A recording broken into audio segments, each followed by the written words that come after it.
when we were doing ceremonies, there was always the statement, when you leave from here, don't say anything. Nothing. So in my mind I would say, why?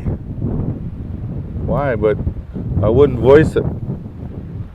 But later I learned the reason why. But it was still, it was good. Maybe that's the way Spirit moves. But the government made it so that it was against the law for any Indian to pray in their language and do ceremonies, and the penalties were up to 30 years in prison.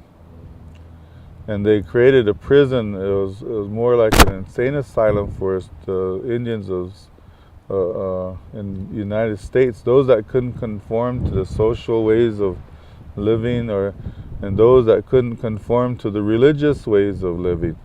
They put them in there and called them insane. And I had two grandfathers. One that died in an insane asylum because he was a medicine man. And he talked to nature, he talked to the birds and the animals. He talked to this wind and these clouds and the deer, you could say. I think my mother told me that he was worked with the deer people, and they gave me a lot of stories about that and about his life. My other grandfather was sent in there, and he was more of a leader in the tribe, and he didn't like what was going on with how the people were being treated. So that's where they sent him. But after some research with finances, problems with this insane asylum, they went to investigate the conditions, and they found out that none of the people there were insane. And so my grandfather was released, and he went back to the tribe. And I just learned this, that he died on a trip. He was delegated to go to Washington for something, and he died during that trip in D.C.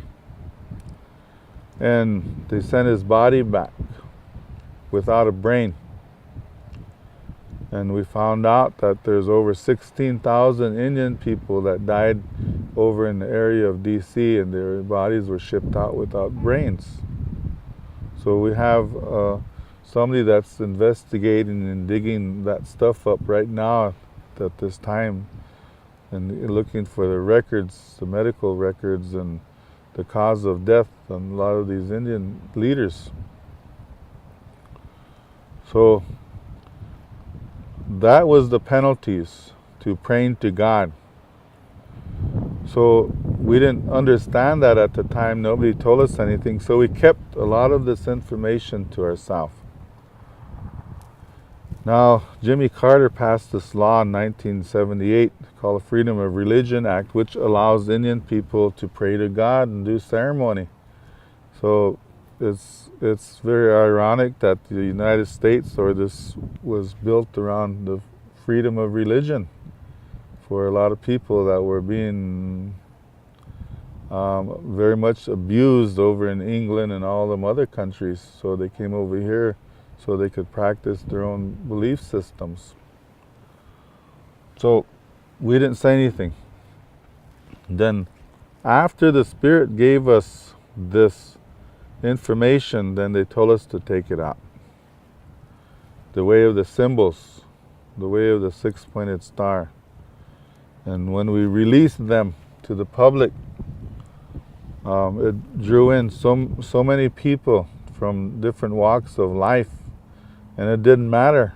It was FBI, CIA, UN, NATO, a lot of the government, so-called government agencies, and light workers, New Agers, medicine people, ufologists, and all kinds of authors. And then we had 5 days of conference like this, where everybody shared the ways of the stars, because that's what it was about at that time. Every aspect, whether they talked about ETs, aliens, extraterrestrials, they talked about all the stuff from history, from the military's point of view, from the government's point of view, and from the spiritual point of view. So we all got together in that way. For more information on the next Star Knowledge Conference, go to starknowledgeconference.com.